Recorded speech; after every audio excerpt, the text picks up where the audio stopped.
Star प्रवाहावरील लग्नानंतर होईलच प्रेम या मालिकेच्या आजच्या म्हणजेच 22 सप्टेंबरच्या भागात युग स्वतःचा जीव घेण्याचा प्रयत्न करतो, पण नंतर तो थांबतो आणि तितक्यात रम्या तिथे येते आणि नेमकं काय झालंय असं युगला विचारते।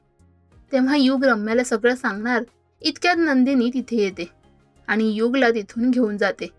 दुसरीकडे जीवा आणि पार्थ मधलं भांडण मिटतं आणि पार्थ त्याच्या क्लायंटला द्यायची फाईल जीवाकडे देतो आणि बँड्राला जाऊन द्यायला सांगतो।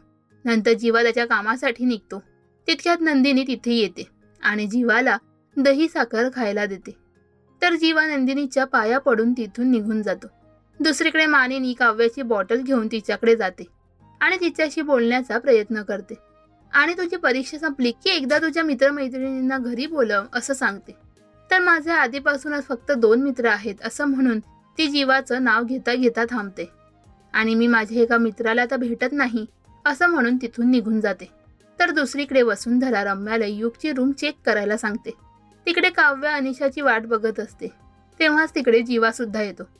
तर जीवा आणि काव्याला एकत्र बघून मानिनीची मैत्रीण तिला फोन करते आणि तुझ्या सुनेचं अजूनही अफेअर सुरू आहे, ती त्या मुलासोबत आता माझ्या कॅफेमध्ये आली आहे असं सांगते। तेव्हा मानिनी लगेच त्या कॅफेमध्ये जायला निघते। मालिकेच्या आगामी भागात नंदिनी युग सोबत बोलायला जाते, तर मानिनी जीवा आणि काव्य असलेल्या कॅफेमध्ये पोहोचते। तेव्हा आता जीवा आणि काव्याचं नातं सगळ्यांसमोर येईल का? मालिकेत पुढे काय घडणार हे जाणून घेण्यासाठी पाहायला विसरू नका। लग्नानंतर होईलच प्रेम दररोज संध्याकाळी 7 वाजता फक्त स्टार प्रवाहावर। मराठी टेलिव्हिजन विश्वातील बातम्या, अपडेट्स आणि गॉसिपसाठी सबस्क्राईब करा राजश्री मराठी शोबज।